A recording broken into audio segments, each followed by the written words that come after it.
And thank you all for joining us for this very special edition of our French series. 2 years ago, to the day, one of France's most beloved landmarks caught fire and the world watched in horror as portions of Notre-Dame de Paris, including its spire, were turned to ashes. As you all know, Americans were particularly touched by this tragedy and helped tremendously in the reconstruction effort and are still helping tremendously. I wanted to take this opportunity to once again thank everyone who is participating to this reconstruction effort.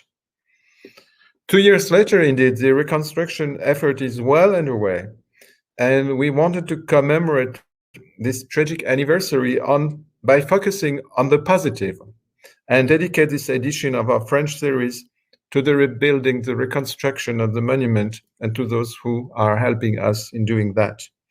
To that end, I am delighted to welcome a diverse panel of experts, friends, personalities, who are all linked to the reconstruction effort in a way or another. Peter Kovler is one of the major donors who played a leading role in the financing of the project. Dear Peter, thank you very much.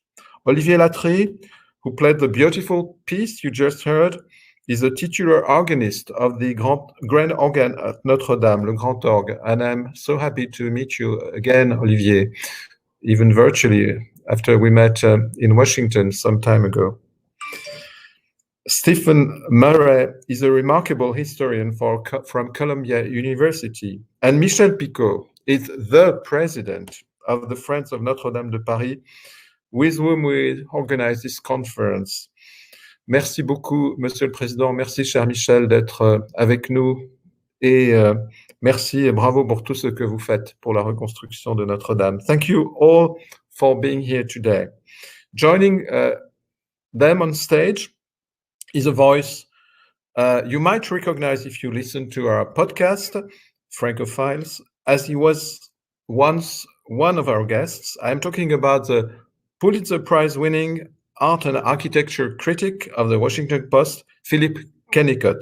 Thank you, Philip, also for joining us.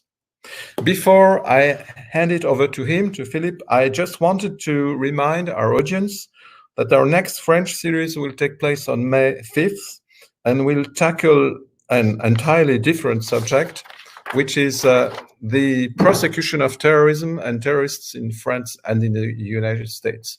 I hope to see you there. And now, without further ado, I will leave the stage to our guests. Thank you very much.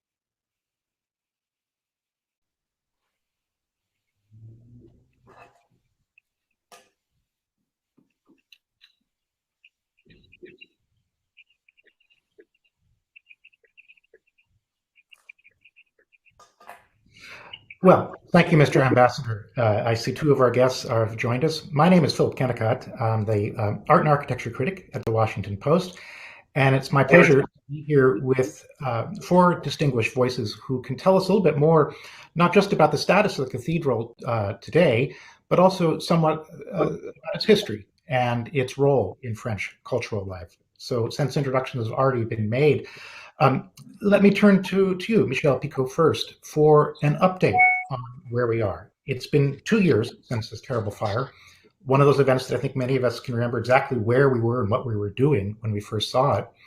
And there have been a lot of reports, but there's also been a pandemic and 2 years of water under the bridge. So at this moment, what does the cathedral look like? Can you go inside it? What is the status of its architecture? And how are we doing in terms of finding the funds to rebuild this magnificent building? Thank you very much, Philippe. Thank you, Mr. Ambassador. I can give you a few information about the status of the cathedral right now, and the status also of the fundraising. You know that now we just celebrated the 2 years anniversary of the fire. And in short, we had to overcome the first difficulties in these past 2 years, which we call the safety phase of the cathedral, because not only the fire had destroyed the entirety of the roof and the spire and so on, but also there were some risks after the fire and after all the watering on the cathedral, when the firefighter succeeded in the end winning the battle of Notre-Dame. So the first phase was dedicated to avoiding any additional damages on the cathedral. So there was a big battle, because some of the elements of the walls of the cathedral were at risk. For instance, the wall of the north transept was a little bit tilting, so we put in place wooden buttresses to sustain the wall. We also installed props below the flying buttresses, which were also damaged by the fire and by the watering. We removed all the stained glass windows of the upper part of the cathedral. So all this was done in the first months after the fire. Then we had to tackle another big problem, which was that when the fire happened, actually the first phase of the restoration of the cathedral, which was going on, which was the restoration of the spire, had left a burnt scaffolding at the location of the spire, very heavy melted scaffolding. And so the removal of the scaffolding was a very important step in this safety phase. And in the end, at the end of 2020, the operations team was able effectively to completely remove the scaffolding, which is evidently something which secured the overall structure of the building. Another important step which was done was to remove the grand organs, but I will leave Olivier Latry, who knows it much better than me, give you more explanation about it. But this was also a very important step of the safety phase of the cathedral. And afterwards, so we began to tackle not only the external part of the cathedral, but also the internal part. So we installed progressively scaffoldings inside the cathedral. So first in the choir and in the two transepts, and they are going to be installed also in the nave of the cathedral. These scaffoldings going up inside the cathedral with wooden floor on top of them, and this being aimed at sustaining the vaults of the cathedral with vaulted props, which are currently installed, because as you know, the vaults of the cathedral were cracked in 3 different places, evidently at the crossing of the transept, where the spire fell down and was burnt, and also in 2 other places in the north transept and in the nave of the cathedral. So this is what's currently underway, and so this is what will end up the safety phase in the middle of 2021. So this is for the important steps that have been done, but this is very important because now we can consider that the building is safe and it's been prepared for the reconstruction itself. There were news reports today that President Macron was actually in the building today, and that was surprising perhaps to those of us who had heard about the lead that was part of the fire, the lead that was spread throughout. Is the cathedral now safe to enter in terms of the lead poisoning question? Well, it's not completely safe, which means that we need to put on special clothes to protect ourselves when we enter the building, because the lead decontamination has started, but it's not complete, and this is something which will be achieved until the end of this year. So we still have a lot of protection to take, and evidently this is also one thing which has a little bit delayed the first operations of, let's say, cleaning and securitization of the cathedral. And immediately after the fire, there were some very strong conversations about how the cathedral should be restored, and particularly how the spire, which was a 19th century addition to the cathedral, should be restored. what decisions have been taken in terms of what the cathedral will look like after this process? So this is a very important decision which was made last summer, which is to rebuild the roof and the spire as they were in the morning of April 15, 2019, which means the spire which was built by Viollet-le-Duc in the big restoration of the middle of the 19th century, and the roof also with the timber framework, and also the lead covering, which was the one which was on top of the cathedral until then. So there was another decision which was important from an architectural standpoint, which is to use the scheme of the medieval timber framework for the whole roof of the cathedral. Actually, at the time of the fire, there were two parts of the timber framework. There was the part of the nave and of the choir, which was the medieval one, and we called it the forest, because it was made of about 2,000 oak trees. And the one of the spire and of the transepts, which had been done by Viollet-le-Duc. So the decision was made also to use the medieval framework for the whole structure of the roof of the cathedral. So this was an important step. And this is especially important because it allowed the architects in charge of the cathedral to detail the project, which they are currently doing step by step for the reconstruction itself. I'd like to remind people who are joining us that you can send questions using one of the buttons, I believe it's below your screen, and we'll be taking questions later on in the conversation.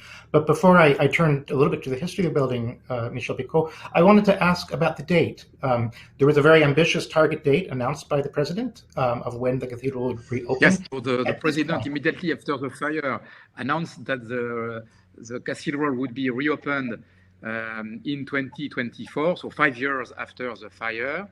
And this has been confirmed today, that the reopening of the cathedral would happen in 2024. So I think this is a very important date and target, even though we also know that the reopening does mean that the full restoration of the cathedral will have been done. So probably it will last for the full restoration until the end of the decade.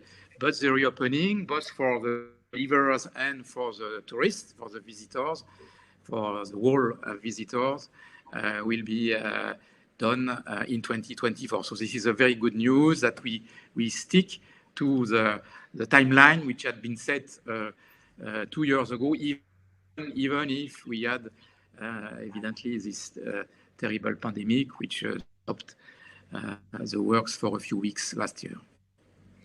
Great. I'd like to return to the question of funding, because your organization has been instrumental in raising funds for this process. But I think I'll turn first to Professor Murray and ask about the building itself. You know, this is such an icon, it's such a familiar building to tourists that perhaps we forget how extraordinary this building was in the 12th century. And I know that your career has intersected with Notre-Dame and other cathedrals of the same period. Could you give us a sense of the historic context? What is Paris like, and what is it doing in the 12th century when the decision is made to build this building? Well, historically, we know remarkably little about it. It's curious that people talk confidently about the Cathedral of Maurice de Sully, the bishop, but in fact, there are almost no textual sources that tell us these things. Some years ago, about 22 years ago, I took on a study which revived the notion of this as a revolutionary building, a building conceived unlike any other at a time of great insecurity. France had not yet become France in the geographical sense that we recognize. Paris was not the capital city. It was not the full-time seat of kings. And yet here in this insecure environment, you conceive an astonishing building. In doing this, I countered the existing wisdom. That was the last monograph at the time that was published by Marcel Aubert in 1920. And he had argued that Notre Dame was essentially unsuccessful, and it made its mark mainly as a paradigm as to what not to do. And subsequent cathedrals like Chartres and Soissons and Beauvais and Amiens and so on they deliberately ignored the lessons of Notre Dame. And that's so completely wrong. And so I did my best in an article in the Art Bulletin, the leading journal in art history, to make the opposite case. And I think my case has stuck. It's interesting that this sense that the French Gothic is kind of an experimental thing. It's a lot of provisional building and rebuilding and rethinking during the process of constructing a cathedral.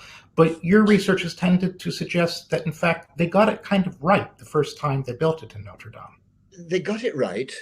And the most extraordinary feature of the building was the presence of these long-reach flying buttresses. This is the most recent book, which I'm sure you're familiar with, the Danny Sandron, Andrew Tallon thing. And there they've picked up an idea that I originally suggested, that the overall building was conceived with these enormous flying buttresses. It had been thought that those were only additions that were put in place to counteract the tendency of the building to buckle. But now we can be pretty much certain that that is not, in fact, the case.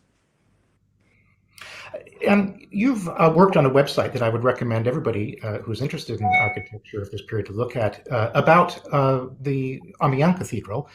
And one of the things that website does is it places the building in the context of the town and the geography and the sort of landscape at the time it was built. What is the landscape of Paris at the time this was built, and how does that influence the building they endeavor to build? Well, physically, all of us who love Paris will remember that to the north, the land rises up to Montmartre and beyond, the Butte Chaumont and to the north, and then to the south, walking up to the Panthéon, that was the mountain Saint-Geneviève, Montagne Saint-Geneviève, where one of the original churches in Paris was located. So in a sense, Paris is in a basin.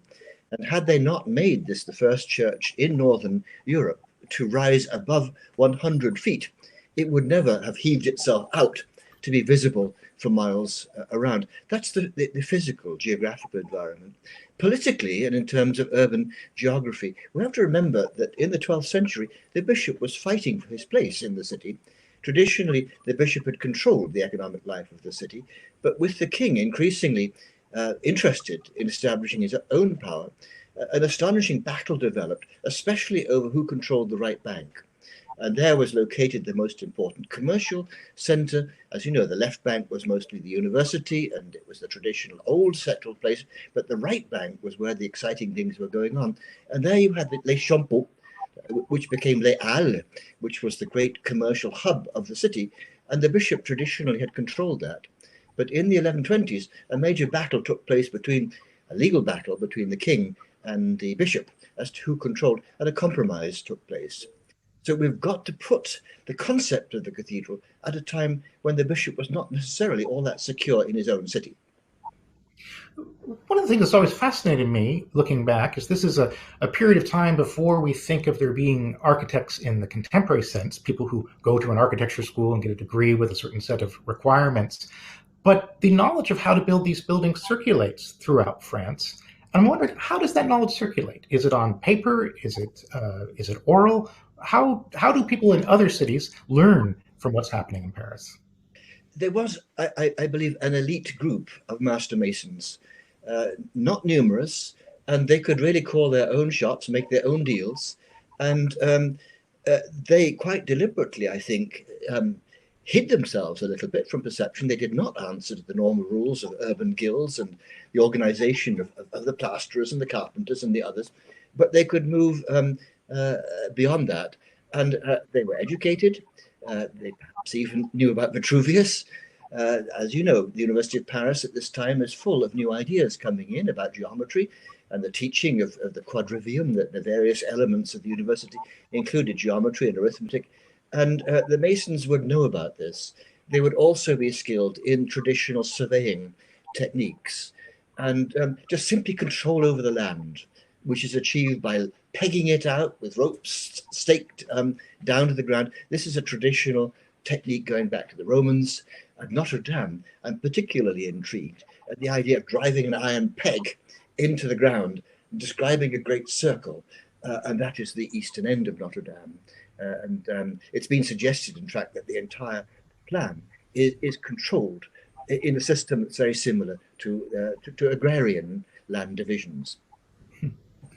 Let me move on to you, Peter Kovler. Your foundation is based here in Washington, and you've given widely to a big range of causes, education, medicine, and so on. But you've also been generous in giving to the reconstruction of Notre-Dame. And tell me a little bit more about why a building so far from here is on the priority list of the foundation of which you're the chairman. Well, thank you. The number one, I wanted to say Professor Murray and I didn't coordinate this, but I brought the same visual prop, so I wanted to make sure everyone could see it twice. But the reason behind Notre Dame is a lifelong interest. First, as a teenager, I was lucky to be able to spend a little time in Paris. But over half a century, we have gone back many times. Then there was the serendipity of the fall of 2017, looking on the internet for ways to innovatively participate in French cultural assistance. And I stumbled. There was no plan in this. There was no forethought. I stumbled into a reference on a website to something called American Friends of Notre Dame. And that led to a cold call, a call I made to one of the authors here, Professor Andrew Tallon. And suddenly this man and I, who I've never met and who died shortly thereafter, tragically, he and I became quite friendly on the telephone, and that got my interest going. And then I went to Paris and met Michel and got to see the actual problems at Notre Dame. Of course, this is before the fire. And so got very engaged in what American philanthropy or our foundation could do 2 years before the fire. And then this tragedy occurred and everyone had to recalculate, and there's still a role for us to play. I know that after— I hope that answers your question. Yes, no, thank you. I know that after the fire, there were some bigger conversations about philanthropy and French philanthropy. Friends of Notre Dame, I believe 90% of the members who participate are from the United States. Were you ever challenged or questioned on whether or not it was appropriate to be giving money to a foreign cultural entity, given that most of the institutions that you give to are very much U.S. ones or even local ones? Yes, the reception isn't good, so I'm not sure I caught the whole question. But I thought that in my own case, in our foundation's case, we're quite interested in French culture and history and the role in the 21st century, potentially, that American philanthropy can play. And so we have been involved years ago in a documentary on a very tough subject about Klaus Barbie, and we've been recently involved in the Louvre endowment. And we have seen an interesting development in cultural exchange that didn't exist 20, 30 years ago. And American Friends of Notre Dame is one vehicle in a very globalized world. Thanks. Olivier, I hope that answers your question. The reception was uneven. Yes. And most of our giving, 99% is in the United States, and very little is in Europe. Though with COVID-19, we've been helping out in Western Europe. Great, thank you, Olivier. I wanted to turn to you. If you were joining us early, I believe that we heard that was you playing the grand organ in Notre Dame. Immediately after the fire, there were reports that the organ had miraculously survived the fire, but it does seem that it needs a substantial amount of work to be returned to the condition that it was. Tell us a little more about where is the organ and what is being done to it at this moment. Well, that's true that there is still a lot of work to do to the organ. I must confess that I don't know where the organ is, because it is in a place which is totally secret. And, the établissement public is managed by a French general. And so the secrets are very well, stay secret. So that's why nobody knows where the organ is. We know approximately, but no more. And of course, it is a treasure, so it has to be very protected. The organ needs to be totally restored because, in fact, first we thought that we could keep the organ in the cathedral, but the problem is that the architect needs to reach the walls which are on the side of the organ and the wall behind the organ, just to decontaminate everything because there is lead everywhere.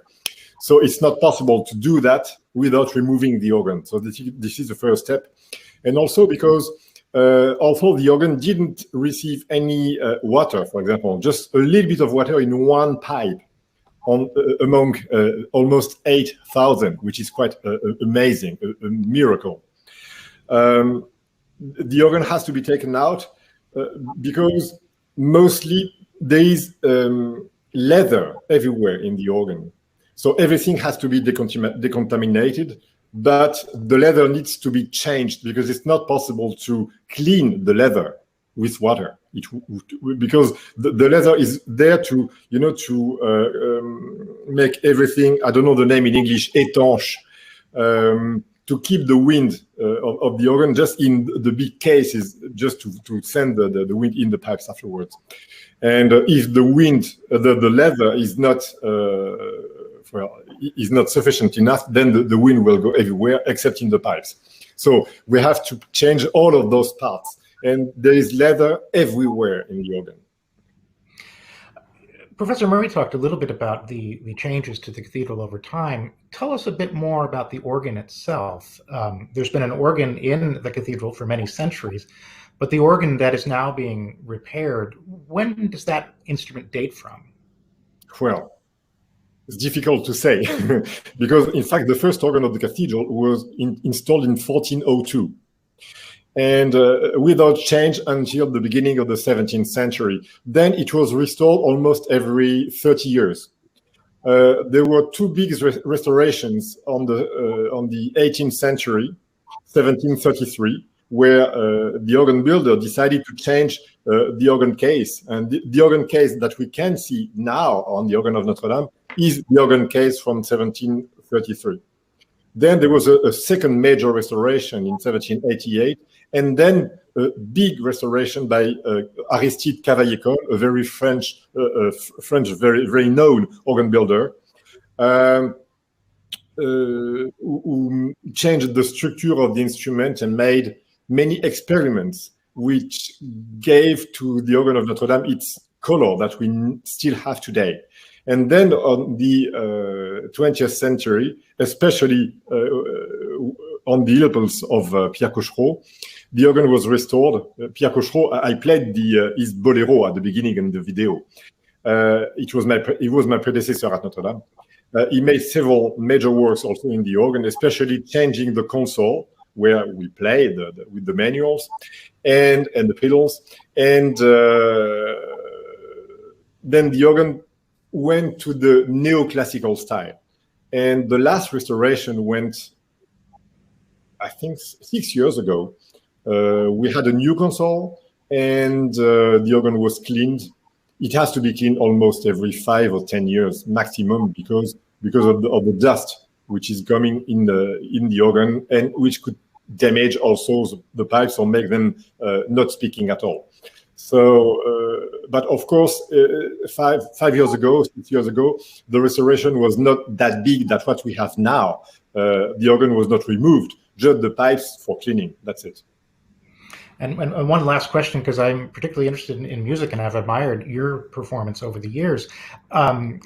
This 19th century organ, this Cavaillé-Coll organ, if you want to play the music of the 18th century or 17th century, can you make it sound like an instrument of that period? Yeah, absolutely. Because in fact, the organ of Notre-Dame is really a French instrument. So I must say that, for example, also I just recorded a few weeks before the fire, I'm recording a CD on Bach, but on the way of the 19th century and the French 19th century.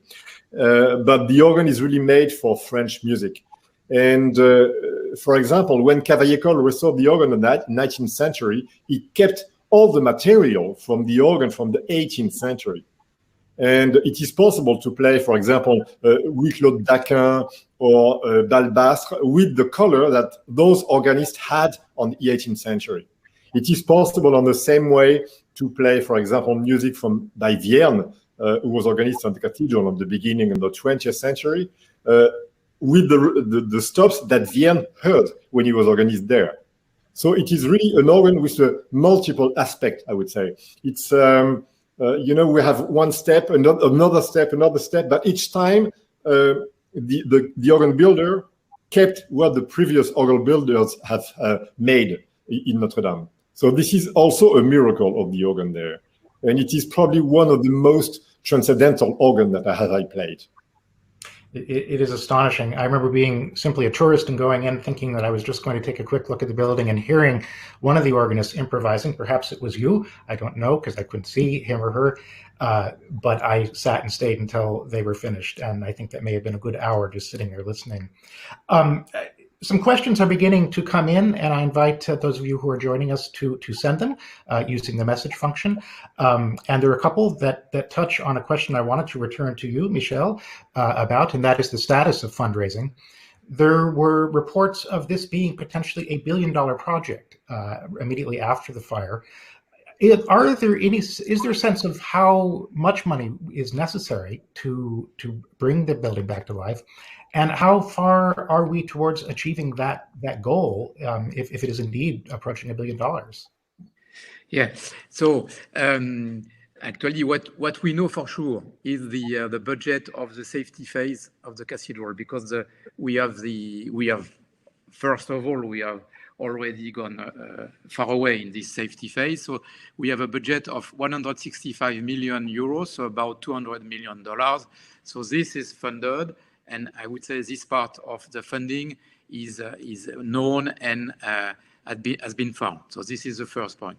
Secondly, we do not have yet the detailed budget of the rebuilding of the cathedral until 2024, when the cathedral will be reopened.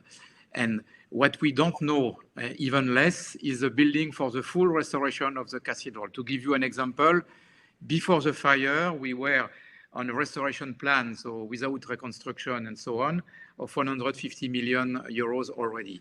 So what we know for sure is that we do not have the full funding for the rebuilding and the full restoration of the cathedral. So we are working on it, and this is the reason why we are still actively raising funds and looking for funds for the full restoration of the cathedral, bearing in mind also that our other target is to be able to build up an endowment for Notre-Dame de Paris in order to fund the maintenance of the cathedral once the restoration will have been completed. And with all this, we believe that we will be in a position not only to rebuild, not only to fully restore the cathedral, but also to ensure the maintenance of the cathedral and to ensure that we do not fall back in the situation we were in before the fire, because we were desperately needing funds to maintain and secure the cathedral. So still a long way to go, but I take the opportunity to thank very much the American donors, because the American donors were the first ones after the fire to fund the first works to be done to safeguard the monument itself. And I can tell you also that we've been able, from the few hundred donors that we had before the fire, to go up to 10,000 within 2 or 3 weeks after the fire, 10,000 American donors, which helped us fund this safety phase. And now we count more than 24,000 American friends of Notre-Dame, and this is something which is very positive and for me very heartening, if you will. And I think this is what we need all along the project of restoration of this cathedral. Great. Some questions are beginning to come in, and one of our audience members, Florence Moore, asks what organizations and/or governments in the EU are contributing to the reconstruction. Anybody want to address that? Maybe Michel, if you're following this. Yes, I can tell you. So, all in all, so we have funds which come from more than 80 countries all over the world. So, I would say there has been, a funding from very various countries. Some countries have also, at a governmental level, funded the rebuilding of the cathedral. So this is also something which we have been able to do. And I would say a big part of the funding is coming from the 3 French foundations which have been selected by the French government to fund the rebuilding of the cathedral after the fire. So a very varied panorama of organizations and also private persons contributing to the funding of this big restoration. So this is also very heartening for us.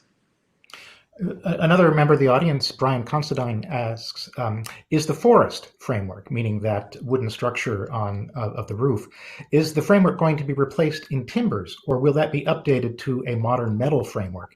And if wood is used, what steps will be taken to prevent future fires? Professor Murray, I know you're not involved in the reconstruction of the cathedral, but you certainly know its structure very well. Do you know if the forest is going to be replaced basically as it was, or will there be a different kind of structure up there that simply looks the same?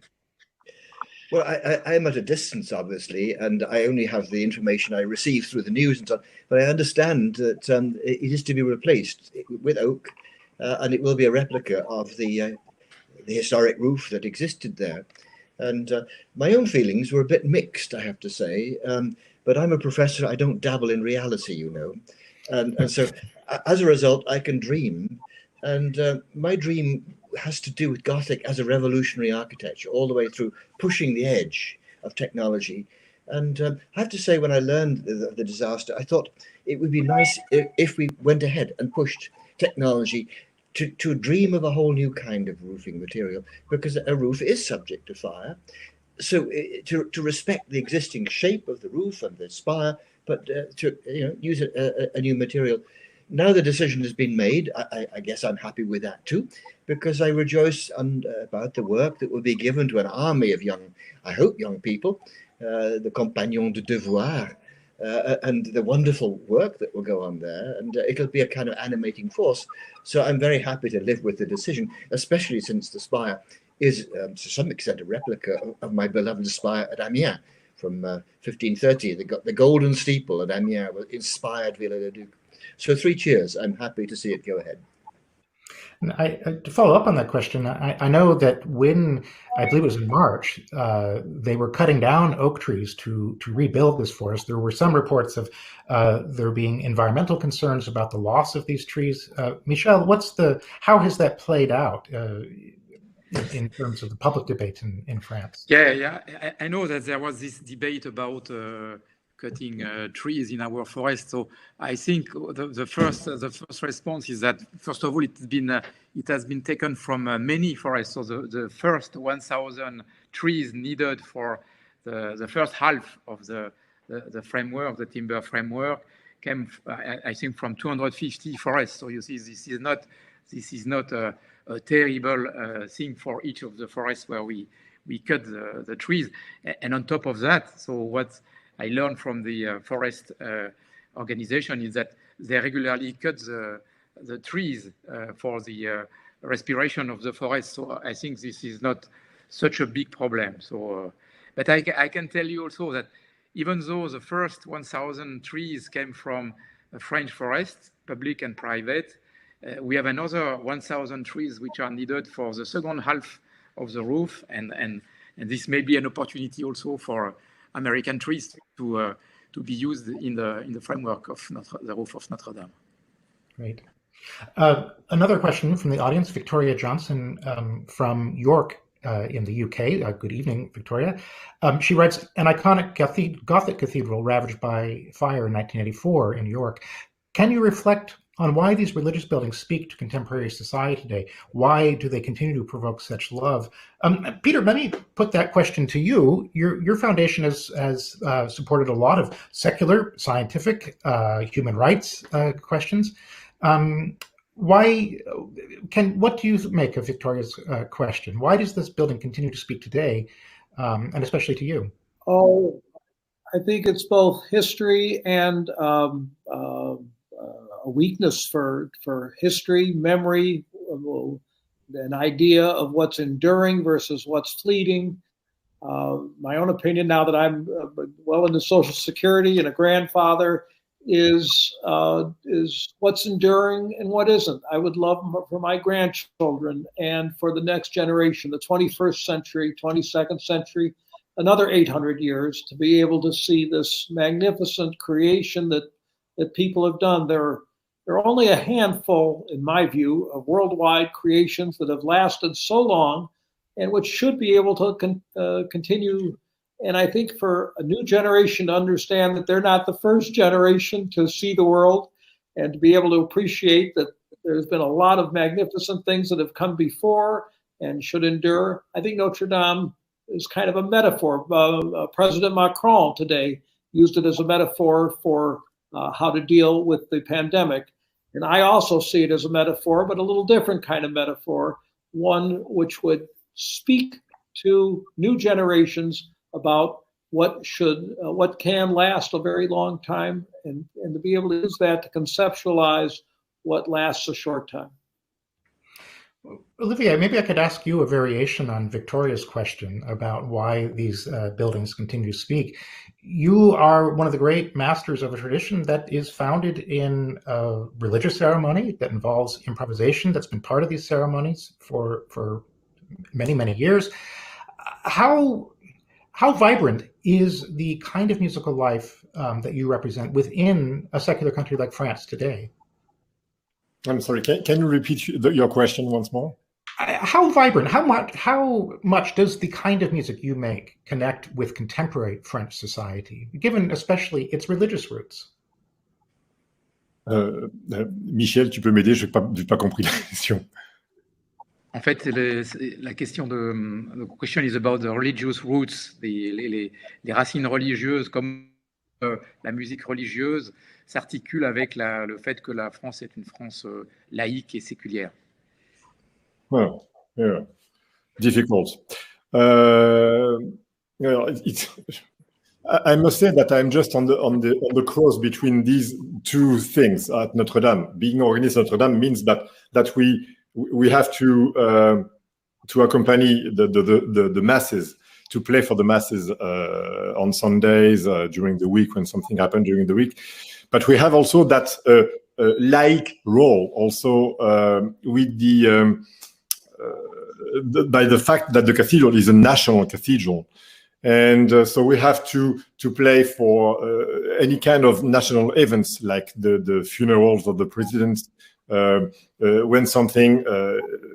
a national things happens, then there is a service at Notre Dame. I am thinking, for example, of what I have done, like after the terrorist attacks of the Bataclan in 2015, there was a service at Notre Dame just for that, with all the government and politicals and etc. And it's this is also our world, if you want. And well, being on Notre Dame, really being on the cross of those two things. Great, thank you. Another question from the audience from Thomas Schultz. Will Notre Dame's restoration involve a cleaning if the interior is similar to what was done recently at Chartres? Will Notre Dame end up as a, quote, whitewashed cathedral as Chartres or not? Maybe I'll start with you, Professor Murray, about a little background on the question being asked here and the notion of cleaning and what the original interiors of these buildings looked like. Well, the original interior would be largely painted. Even some of the exterior would be painted. For example, the sculptural program, the sculptured figures would be painted. On the inside, it was common to do a wash over the masonry, and then sometimes to pick out fictive joints. It baffles modern people as to why they would obliterate the real joints and paint in fictive joints. And then the colonnettes might be a slightly different color than the walls, and the capitals might have green or gold or red on them. So yes, they were painted. an awful lot of that was scraped away in the restorations in the 19th century. As I say, Amiens, the choir, was scraped a bit, and a lot of the Pellegrini was lost. As far as Chartres was concerned, that causes amongst art historians and amongst the public a great deal of heart searching, I think, and some people love it. Certainly the windows, the cleaning of the windows at Chartres has been fabulous. The paint at this point seems to be a little bit vibrant for many of us at Chartres, but it will weather, it will tone down. So I've no idea at Notre-Dame if they intend to be as radical as they were at Chartres with a complete paint job. Many of us love to see the stones, so it provokes very mixed feelings on the part of the audience, I think. Well, Michel, do you have any more information on whether or not this will be whitewashed, as the question asked? No, I think the walls will be effectively cleaned up inside the cathedral. So the chapels will certainly recover their colors and their paintings. So the different chapels certainly. What I can tell you also is that there were some colors found from the Middle Ages in some parts of the cathedral in the first test restoration of pillars and chapels. But I don't think it's enough to I would say to redo a full painting of the interior of the cathedral, except the chapels. Yeah, and I can add that I wouldn't like the old cathedral to be repainted, because for the organ that would be a disaster. The organ was voiced in the cathedral to sound in the cathedral like it is now, and making something on the walls would just destroy the sound of the organ. Really, simply a layer of paint actually would change the acoustical environment. Yeah, yeah. And we know already that after the restoration, the organ will sound much more bright than it sounded before, just because of the dust which was everywhere. And the dust, is a little bit like the clothes that you wear. And when the cathedral is full of people with coats or things, with a lot of material, then of course the reverberation of the cathedral is a little bit less. It's not 7 seconds anymore. It can be 5, 4, sometimes even less. We know that the reverberation and the brightness of the cathedral afterwards will be much more than what it was 2 years ago.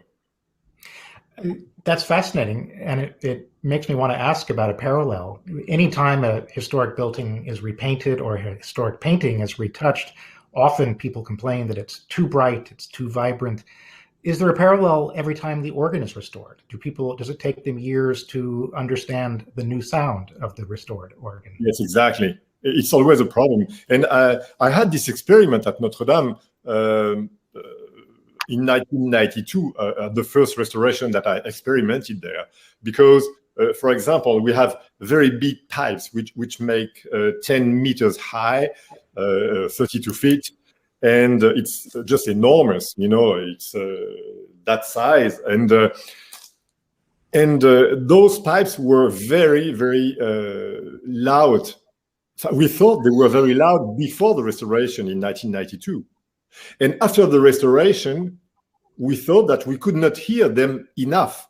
But in fact, the organ builder told us that they never changed anything on those pipes. They just restored the other pipes and the wind system, which means that those pipes stayed exactly at the same level. This is the rest of the organ just increased in volume. That's fascinating. Professor Maria, maybe I follow up on that with a more philosophical question. I think it's inherent of being a tourist that you go into a building and you want to think you're seeing it at the authentic moment that building has its historical significance. You want to see a 13th century building or a 16th century building. Is that possible in a building like Notre-Dame? No, certainly not. And as you know, Eugène Emmanuel Viollet-le-Duc in the 1840s, 50s, and so really transformed the building. The surfaces on the outside were largely refaced. and he even felt free in the bays adjacent to the crossing to put back the original elevation. Originally, Notre-Dame was built with a 4-story elevation. It was changed then to a 3-story. These days, you would never dare, a restorer would never dare to do that. They would write a learned article somewhere, but they let it put back the 4 stories in that space. So no, you cannot go back. The removal of so much of the liturgical equipment, so many shrines, tombs, and so on have been removed. You can never really feel the space, experience the space of a medieval building. Well, we're getting towards the end, and the bulk of the remaining questions really have to do with the financial side of this. So let me just read one last question from Sarah Dilangenti, and I'll put that to you, Michel, because it's again about fundraising. You said there were 24,000 Americans who sent money to help. Do you have numbers for French citizens? In total, the total number of donors is around 350,000. So most of them are French donors. So I would say probably 80% of them are French donors. So it's the American donors are from far the second largest group of donors for Notre-Dame, and the earliest one also. I think this is really wonderful and fantastic to look at this love for the cathedral among Americans, and I'm very grateful for that. This is. One quick follow-up before I say a few final remarks. Immediately after the fire, again, there were stories about very large pledges made by French philanthropists, but those pledges not necessarily being followed through on. What is the status of the promises that were made in the days after the fire 2 years ago? So actually, there were promises and pledges from 4 very large French donors. So they have been contracted in the months following the fire. So even if the money has not been called yet by the Établissement Public in charge of the restoration, so the money will be called progressively in the course of the reconstruction of the cathedral. So we are confident to get this money. But once more, I would say this will not be enough for the full restoration. For example, we are today focusing on I would say artworks which were in the cathedral and which need to be restored. For instance, I have in mind the wonderful paintings called the Maze, which were offered in the month of May each year in the 17th century by the community of goldsmiths of Paris. So these are wonderful paintings, 3 meters by 4 meters, by a very famous artist of the 17th century. So this will need also to be restored. And actually, we launched today a gallery where you can effectively have a look at these artworks under restorenotredame.org. And so I think you will see that beyond the building itself, so there are so many artworks to restore, to bring back the cathedral to its past glory. Thank you. Well, we've come to the end of the hour, so I'd like to thank the panelists who've joined me today. Michel Picaud, the head of the Friends of Notre-Dame, Emeritus Professor Stephen Murray of Columbia, who gave us some insight about the history, the architecture, and archaeology of the building, Peter Kovler, chairman of the Judy and Peter Blum Kovler Foundation, which has donated to the restoration of the building, and Olivier Latry, the titular organist of the grand organ at Notre-Dame, and a wonderful artist with a great recording career. I believe on the way out, there's going to be a video that comes from Stephen Murray that will give us some more information about the history of cathedrals. And so I will say farewell for all of us. Thank you for joining us, and let's hope that we never have to think about a fire at Notre-Dame again. Thank you very much. Thank you, Philippe.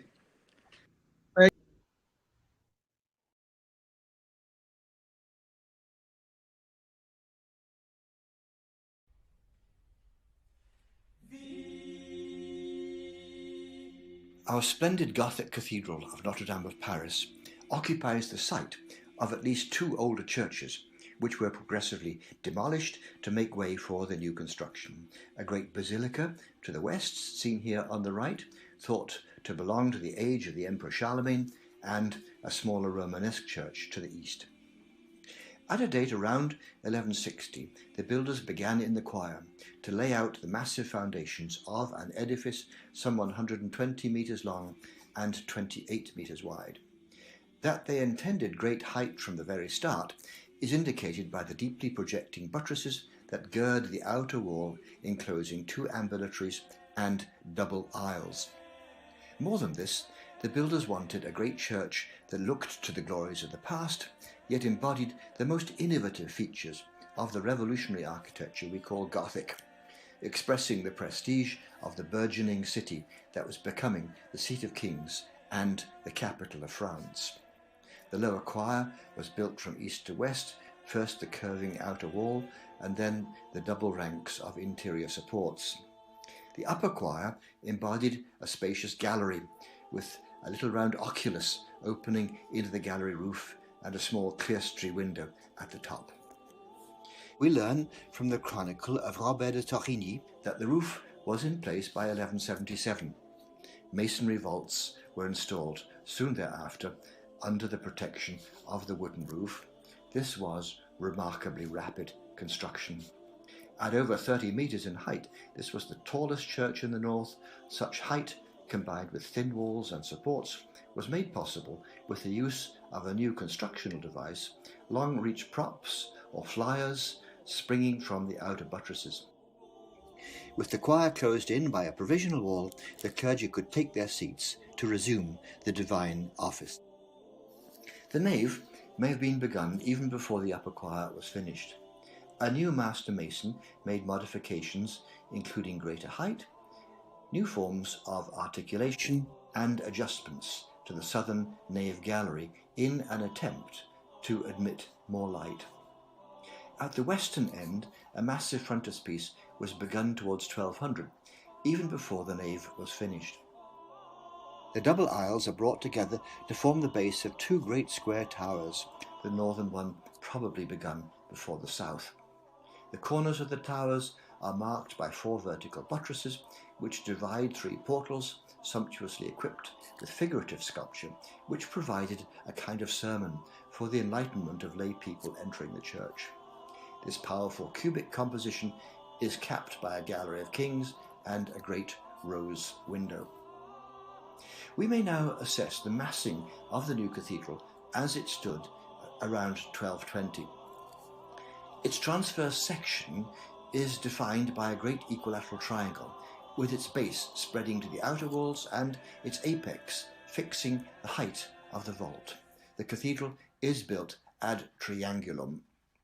We can see the external props or flying buttresses that leap directly from the outer buttress to the central vessel, oversailing the outer aisle and the gallery roof in a single bound. This complex structure is contained within a continuous peripheral wall, the transept cutting the space of the longitudinal structure at roughly halfway point in the plan does not project. The continuous sweep of the rounded eastern hemicycle recalled the great funerary churches of early Christian Rome.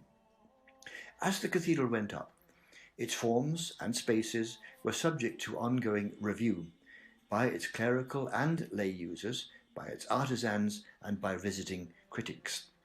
There must have been some consensus that the interior was too dark, particularly at a time when other structures, like Chartres, Reims and Soissons cathedrals, were being equipped with enormous upper windows. Around 1220, beginning in the choir, a radical transformation was initiated. The upper windows were extended downwards, the gallery roof was flattened, and the little round oculi that had opened into the space under the gallery roof were now removed. What had been a 4-story interior was now transformed to 3: arcade, gallery, and enlarged clerestory. Between the 1220s and the middle of the 13th century, work was begun on the addition of lateral chapels inserted between the buttresses of the nave, thus providing additional space for tombs, which allowed the privileged occupant to gain from intercessory masses, mitigating the pains of purgatory. Simultaneously with the work on the chapels, the western frontispiece was continued upwards into mighty square towers rising above the double aisles, dominating the Parisian urban landscape and visible far beyond. It provided a compelling prototype for many other churches throughout the Middle Ages and an icon for the very idea of Paris. New delicate linear tracery forms appear and lavish foliate decoration.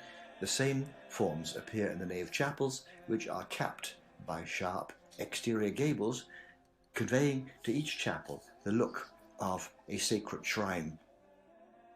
The addition of chapels served to dilate or expand the envelope of the cathedral, making it necessary to extend the transept arms with sumptuous facades to match the chapels. The northern facade, begun around 1240 by master mason Jean de Chelles, embodies a refined language of tracery forms, sharp mouldings, niches and gables, reaching a crescendo in the great rose window, whose radiating spokes have lent the name applied to this characteristically Parisian architecture, rayonnant. The great portal, carrying images of the redemptive power of the Virgin Mary, provided a ceremonial entrance on the side of the dwellings of the cathedral clergy or chapter. A smaller portal on the south flank of the choir was added as the chapels were continued around the choir in the decades around 1300. The choir gallery was also modernized with the addition of large windows, admitting a splendid blaze of light. This, all in the highly refined style of gables and pinnacles that has led beholders to compare the forms of the cathedral with those of a precious gold reliquary. The new south transept facade, with its magnificent portal dedicated to St. Stephen, faced the bishop's palace. Here we find the work of the most famous master mason of French Gothic, Pierre de Montreuil, dubbed the doctor or teacher of masons. In this facade, Pierre linked together the decorative forms into a linear grid with a strong vertical emphasis, topped by a great rose window. The wooden crossing spire of Notre-Dame, probably from the mid-13th century, was in very poor state of repair and was demolished in the 1780s. The advent of the French Revolution and the disestablishment of the clergy made it impossible to proceed to a replacement. With the copious funding available for the restoration of Notre-Dame in the middle decades of the 19th century, and with the creative vision of Eugène Emmanuel Viollet-le-Duc, it was at last possible to replace the lost steeple with a taller, more magnificent one, modelled upon the late Gothic golden steeple of Amiens Cathedral. April 15th, 2019. Words cannot describe our sense of horror as all of us across the world became aware of the impending disaster at Notre-Dame. On television screens and computers, we watched the fire consume the magnificent roof and steeple, and we gasped at the sickening buckle and fall. But the Gothic system of construction, with its protective masonry vaults, did its job, shielding the interior from extensive fire damage, despite the falling fiery debris that punctured great holes in the vaults of the north transept, crossing, and nave. And now the great task of rebuilding falls to us. With the cathedral protected from the rain, vulnerable buttresses and vaults shored up, and the old fire-damaged scaffolding removed, work can continue to rebuilding damaged vaults and buttresses, as well as the crafting of the wooden forms of the roof and the new steeple, intended to match the glories of the one that perished 2 years ago. In our final flight, we experienced the complex honeycomb structure and the force of the central crossing space and transept as the space that reveals the essence of the cathedral's design.